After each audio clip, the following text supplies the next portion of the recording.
Alright, welcome.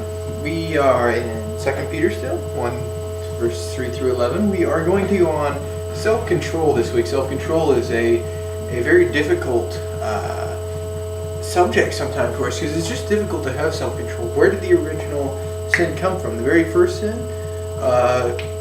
Lack of control. The first human sin anyway, Adam and Eve going to the garden with tree of knowledge and good and evil. Yes, Satan persuaded Eve to take of the fruit, but fruit couldn't control herself and control her desire to take the fruit. So therefore, it is my opinion that self-control led to the first sin ever in creation. Self-control leads to almost every, if not every other sin that we take. It's because we can't control ourselves. We can't control what we do.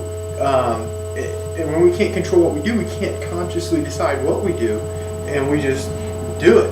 So self-control is extremely, extremely important to have, because with self-control, we'll be able to avoid sin. And avoiding sin is very key, because we have to live as aliens in this world, number one. And number two, we have to live in such a way that outsiders have no way of saying anything against us. The only thing they can say against us is that we are just too good of people. It tells us that in 1 Peter. So we have to live in such a good self-control that we are such an example. A, we don't fall into sin, and B, it almost angers other people because we are so good. Not that we're good at two shoes, but we're so good because we want to please God, not men. Alright? Proverbs has something pretty good to say about it. A lot of these scriptures, in my Bible anyway, they've translated to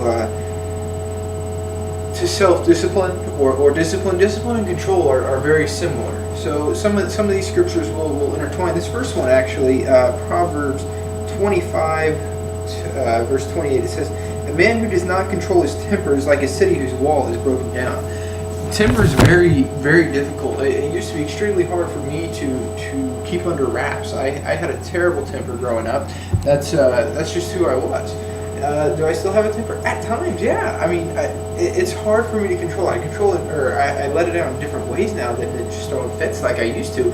But yeah, when you go into a range, when you throw a temper, when you get angry and you can't control it, it breaks everything down. Everything you've worked for in a company. If you get angry at your boss, he can fire you because you got angry and you let it out on him. Or if you're in school and you get angry at a teacher, you're ruining your chances with that teacher for at least a long time until you can build that trust up. Same with your parents. When you get angry and when you lose control of your temper, when you lose control of your anger, that leads to sin, because it leads to sin. It leads to broken trust. It leads to broken relationships, and that is why it's like a city torn down. The walls are torn down, and at this point, you walled your cities, and you walled your cities so invaders could not come in. And when your temper is lost, and it breaks down your spiritual walls, and when your spiritual walls are broken down, all the other things can turn in and can come in. That's why self-control is so important, because the first time you lose self-control, it becomes easier and easier and easier to let things seep in, to let things happen. 1 Peter says in 1 chapter 13, it says, "Therefore get your minds ready for action, being self-disciplined, and set your hope completely on the grace brought to you, on the grace to be brought to you at the revelation of Jesus Christ." Okay. Therefore get your minds ready for action. And it says being self-disciplined. Your minds are ready for action. Always ready.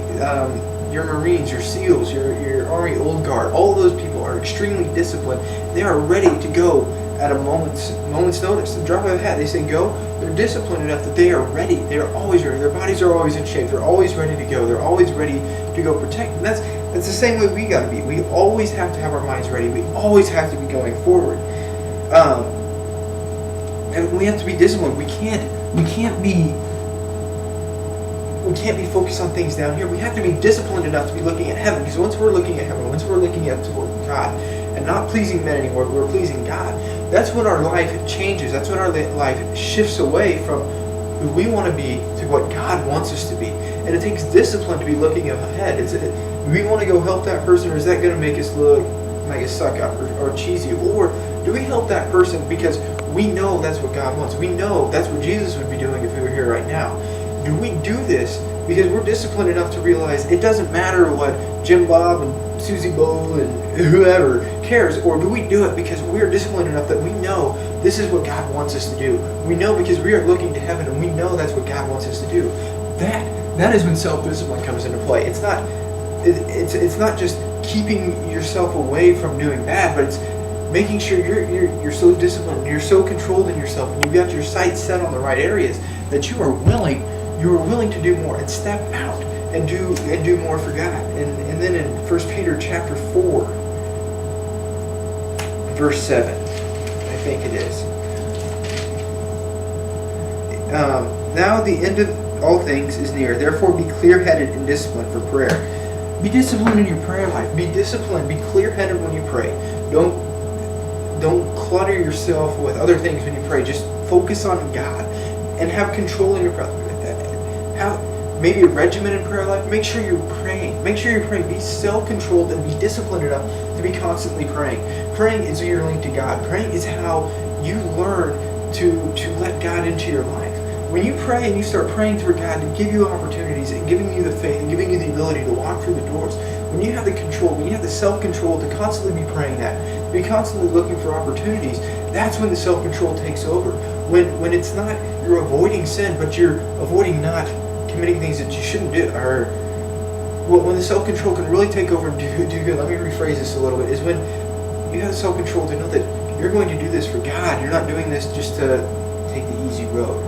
That's when self-control takes over and becomes an extremely positive instead of let's not do that.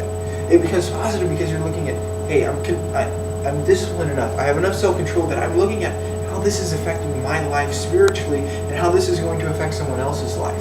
That's when the self-control takes over, and that's when the self-control becomes a beautiful thing instead of just I can't do this kind of thing.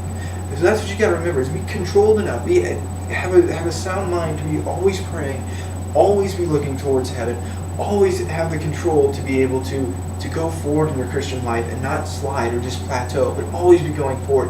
Have the self-control to be disciplined on your path to heaven, on your path with Christ. The Word is a lamp unto your faith.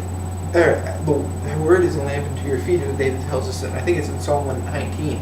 Use that as your control. Be disciplined enough to be in the Scriptures. Control your time. Control who you are, and be reading and grow your knowledge, grow your love, grow your wisdom in the Scriptures, and then you can start using that as a weapon for good. Thank you. You guys have a great week.